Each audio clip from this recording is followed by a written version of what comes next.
So imagine your government is already incompetent. Now imagine it being run by a man who looked at the Roman Empire and thought, yes, what this needs is my horse in office. Welcome to the saga of Emperor Caligula, the original chaotic evil politician. So back in ancient Rome, politics was already a flaming circus of backstabbing, poisoning, bribery, and senators flipping alliances faster than you switch browsing tabs when someone walks in. But then Caligula became emperor, a man whose resume basically read, survived childhood trauma, had unlimited power, zero supervision, brain held together by duct tape, and shockingly, things got worse. Because when the emperor starts treating the entire empire like his personal fever dream, you're gonna get some weird decisions, like declaring war on the ocean, or forcing people to applaud him for hours. Now, Caligula began his reign somewhat normal. The people loved him, the Senate tolerated him, but then Caligula fell ill, and when he recovered, well, let's just say stable leadership wasn't on the menu. He executed people for being boring, threw money off balconies just to watch people scramble for it, and held banquets where guests feared being the entertainment, because the entertainment was usually a public execution. So naturally, he needed one friend who wouldn't betray him, someone loyal, someone dependable, someone who wouldn't poison him, stab him, or write nasty Senate speeches behind his back. Enter the horse who somehow had better job security than half the empire. He was a four-legged Roman celebrity. Caligula didn't treat him like a pet.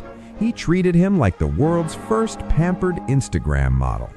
The horse got a marble stable, an ivory manger, purple blankets, Rome's most elite fashion flex, a staff of servants, and feasts where he dined beside politicians who wondered where their careers went wrong. Imagine being a Roman senator, serving the empire your whole life, and now you're seated at a table with a horse who has a better healthcare plan than you. And you know it's bad when even the historians writing about this were like, yeah, Rome was doomed, but honestly, we're just impressed at this point. One day, Caligula decides Incitatus is such a good boy that he deserves promotion. Not just employee of the month, not chief hay officer. No. Caligula wanted to make him a consul. Basically, the ancient equivalent of making your hamster the vice president. Now, historians argue whether he actually did it or was just threatening to, because he hated the Senate and wanted to insult them by saying, even my horse could do your job. Fucking disappointment. And honestly, given their track record, he might have been right. Picture the Senate receiving the announcement, congratulations, gentlemen, your co-worker is now a horse. There are a few theories. One, Caligula was fully insane. Given everything else he did, plausible. Two, he despised the Senate and did it to humiliate them, also plausible. Nothing screams, I hate you, like replacing professional politicians with a creature who poops while walking. 3, it was political satire. Maybe Caligula invented trolling. Maybe he was the first YouTuber.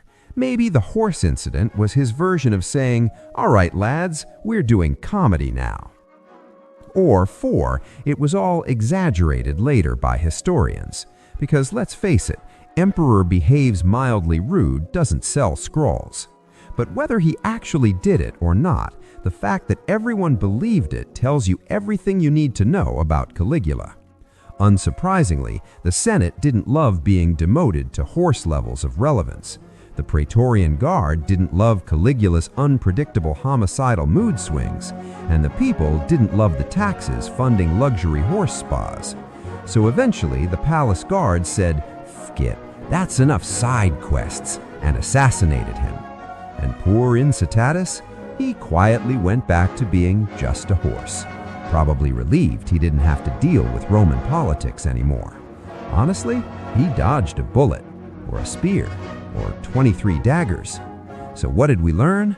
Ancient politics weren't any less stupid than modern politics. Now I'm off to promote my dog to CFO, because unlike half the government, at least he listens.